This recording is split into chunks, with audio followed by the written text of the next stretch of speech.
Photographer scene పక్క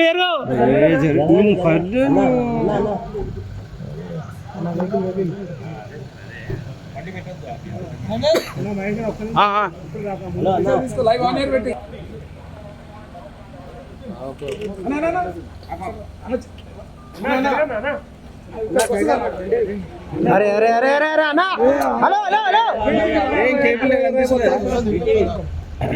అన్నా ఇక లోవేసుకో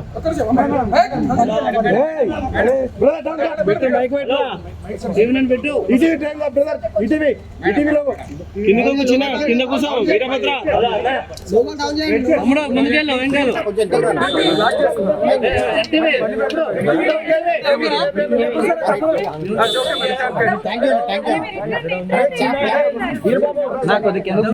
రాజశేఖర రెడ్డి గారి మనవడు వైఎస్ రాజారెడ్డి గారి పెళ్లి జరుగుతున్న సందర్భంలో చాలా మంది ఇన్వైట్ చేస్తున్న రాజకీయ నాయకుల్ని, అందులో భాగంగానే చంద్రబాబు గారిని కూడా పెళ్లికొచ్చి వాళ్ళని ఆశీర్వదించాలని కోరడం జరిగింది.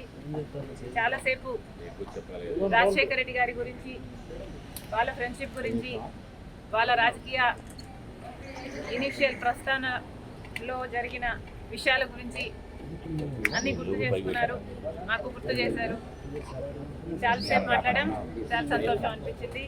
వచ్చి ఆశీర్వదిస్తామని మాటించారు.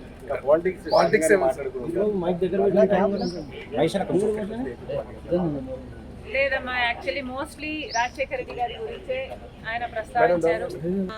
ఇనీషియల్ గా వాళ్ళు రాజకీయాలు మొదలు పెట్టినప్పుడు వాళ్ళిద్దరూ కలిసి ప్రయాణం చేశారు. పొద్దున్న నుంచి సాయంత్రం వరకు వాళ్ళు కలిసే ఉన్నారు, జీప్లలో కలిసి తిరిగారు. ఇలాంటివన్నీ ఢిల్లీకి వెళ్ళారు.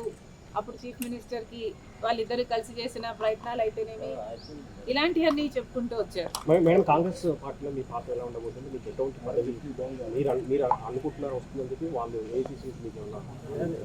కాంగ్రెస్ పార్టీ ఏ పదవి ఇవ్వాలి, ఏ బాధ్యతలు ఇవ్వాలి అనేది కాంగ్రెస్ పార్టీ ప్రెరోగేటివ్. కాంగ్రెస్ పార్టీలో because it is the largest secular party చేరడం జరిగింది. రాహుల్ గాంధీ గారు ప్రధానమంత్రి అయితేనే మన దేశానికి మంచి జరుగుతుందని, కమ్యూనల్ వైలెన్స్లు తగ్గుతాయని రాజశేఖర రెడ్డి గారే రాహుల్ గాంధీని ప్రధానమంత్రిని మనస్ఫూర్తిగా చేసుకోవాలి అనుకున్నారు. కాబట్టి అదే జరగాలి, అది జరిగితేనే మన దేశానికి మంచి జరుగుతుంది అని చేరడం జరిగింది. ఇంకొకసారి చేరిన తర్వాత వాళ్ళ చేతుల్లో మనం పెట్టుకున్న తర్వాత వాళ్ళు ఎలా ఆదేశిస్తే అది నమ్మకంగా చేయాల్సి ఉంటుంది. ఈ అన్ని రాజకీయాలు ఎట్లా డెవలప్ అవుతాయి, నాకు ఏ బాధ్యతలు ఇస్తారు అన్న దాని మీద డిపెండ్ అయి ఉంటుంది. So we should all wait and see.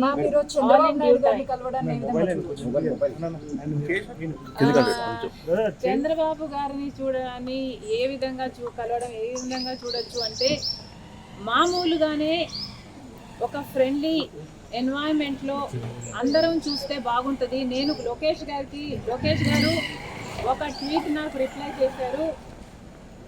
ఆ సందర్భాన్ని కూడా రాజకీయంగా చూడకండి. చంద్రబాబు గారికి ఒక క్రిస్మస్ కేక్ మాత్రమే పంపడం జరిగింది. ఒక కేకే కదండి, ఆ కేక్ అంటే మేడం ఇప్పుడు మేడం ఈ చర్చ అంటే ఏంటంటే, ఆ కేక్ కూడా మేము ఒక చంద్రబాబు గారికే పంపలేదు, ఇక్కడ కేటీఆర్ గారికి, కవిత గారికి, హరీష్ రావు గారికి, ఇట్లాంటి వాళ్ళకు కూడా పంపడం జరిగింది. యాక్చువల్లీ ద బ్యాక్గ్రౌండ్ ఈస్, రాజకీయాలు అన్నది జీవితాలు కాదు, రాజకీయం అన్నది మా ప్రొఫెషన్. మేము ప్రజల కోసం చేస్తున్న ఒక సర్వీస్. ఆ క్రమంలో మేమందరము ఒకరిని ఒకరు మాటలు అనుకుంటుంటాం. మేము రాజకీయ ప్రత్యర్థులం కాబట్టి అనుకోవాల్సి వస్తుంది, అనాల్సి వస్తుంది.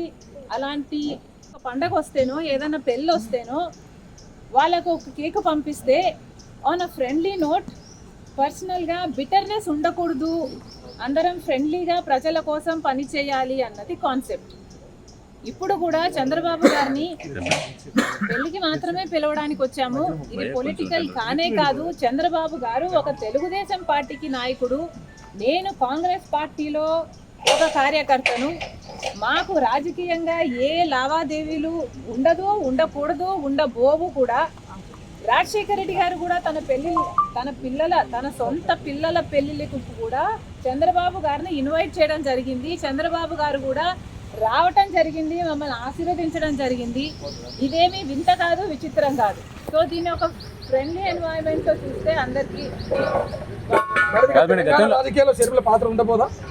కాంగ్రెస్ పార్టీలో మనం పెట్టుకున్న తర్వాత కాంగ్రెస్ పార్టీ ఏ బాధ్యతలు అప్పగించినా ఆ బాధ్యతలు నేను నమ్మకంగా చేస్తానని ఆ రోజు చెప్పాను, ఈ రోజు చెప్పాను. మేడం ఫ్రెండ్లీ రాజకీయాలు మేడం మీరు ఫ్రెండ్లీ రాజకీయాలు కోరుతున్నారు. ఇప్పుడు అంతా ఫ్రెండ్లీ రాజకీయం ఉందా మేడం? ఒకవైపు మీ సోదరుడితో చంద్రబాబు నాయుడుకి వైరం ఉంది, మీరేమో రాజకీయాలు అలా ఉండకూడదు అంటున్నారు. ఎట్లా మేడం? Not condoning anything. ఇలా ఉన్నాయి రాజకీయాలు అని నేను మీకు చెప్పనవసరం లేదు, మీ అందరు కూడా చూస్తున్నారు. కానీ ఫ్రెండ్లీగా ఉండాలి. మనం అందరము కూడా ప్రజల కోసం ఉన్నాం. ఏ వేదిక అన్నది ప్రజలకు తెలుసు. ఏ ప్లాట్ఫామ్ని మనం ఎంచుకున్నా, ఏ పార్టీని మనం ఎంచుకున్నా ఉన్నది మాత్రం ప్రజల కోసం. సో ప్రజల కోసం నమ్మకంగా పనిచేద్దాం. పార్టీలు ఉన్నది, లీడర్లు ఉన్నది ప్రజల కోసం, స్వార్థం కోసం కాదు అన్నది నాది.